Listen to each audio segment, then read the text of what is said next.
يظهر في هذه الصورة ركاب من العراق والشام وجبل لبنان وجنسيات أخرى يركبون في قطار واحد بلا تأشيرات ولا جوازات سفر.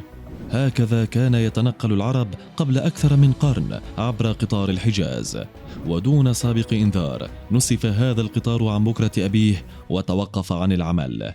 لكن الآمال بإحيائه لم تتوقف، وقد يعود إلينا من جديد. لكن هذه المرة لن يربط عدة دول عربية فقط، وإنما قد يصل بين معظم الدول العربية. إليك قصة قطار الحلم العربي من التأسيس وحتى تدميره، وقطار مستقبلي يربط دول الشرق الأوسط قد يعيدنا إلى الماضي الجميل. قطار الحجاز هو واحد من المشاريع المفضلة لدى السلطان عبد الحميد الثاني، والذي حلم بتنفيذه طوال حياته، بحيث يكون هناك سكة حديدية تجمع بين معظم الولايات العربية، وذلك من أجل تسهيل تنقل الناس بين الولايات من جهة، وأن يخدم الطريق الحجاج للوصول إلى مكة. ومن الأسباب أيضا كان نقل البضائع والأسلحة وعتاد الجيش العثماني. في 2 مايو عام 1900 بدأ السلطان عبد الحميد الثاني مشروعه، لكن تمويل سكة الحديد كانت من أهم التحديات التي واجهت المشروع، فالدولة العثمانية كانت تعاني مسبقا من كثرة الديون والفوائد بعد أن استنفذت مواردها في حرب القرم، واحتاج إنشاء القطار لحوالي 3 ملايين ليرة عثمانية. فكان الحل في اللجوء إلى حث الناس على التبرع، ولكون المشروع يخدم المسلمين في الدرجة الأولى فقد ساهم ذلك بإجماع الناس على ضرورة التبرع لإنجاز المشروع. وافتتح عبد الحميد حملة التبرعات ب50,000 قطعة ذهب من أمواله الخاصة و100,000 من صندوق المنافع. وتبرع خديوي مصر بتقديم كل المستلزمات لإقامة المشروع، وطبعت الأوراق التذكارية وشهادات التكريم للمتبرعين، وامتدت حملات التبرع إلى إيران والسودان والجزائر ومصر، وأسهمت الصحف المصرية بنشر الدعاية على نطاق واسع.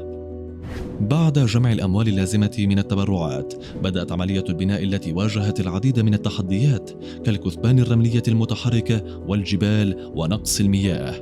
في نهاية الأمر تم التغلب على كل تلك التحديات بعد إنشاء حوالي 2000 جسر، وتم الانتهاء من المشروع عام 1908.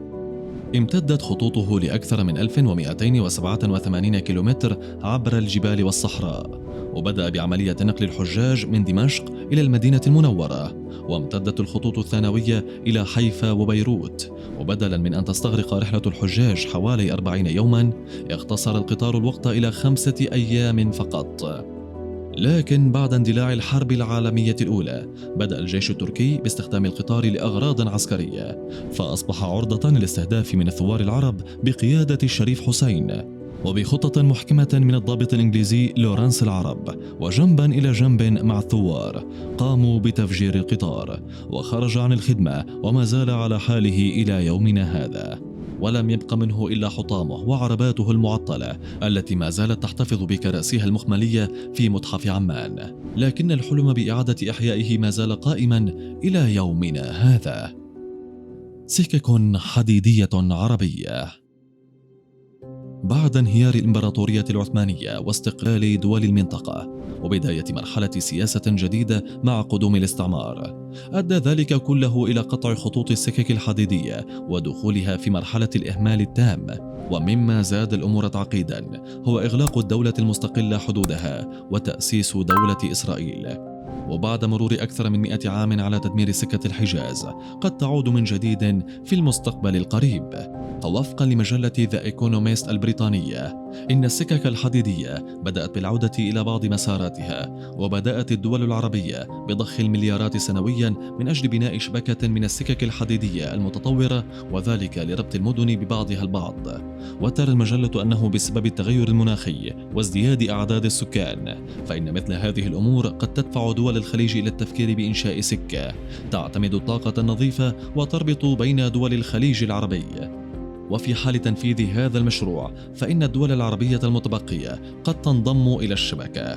وقبل أشهر من الآن كشف برلماني أردني أن وفد مؤسسة الخط الحجازي الأردني سيزور سوريا لكي يعرض عليهم إعادة تفعيل السكة الحديدية بين سوريا والأردن لغايات تجارية وسياحية.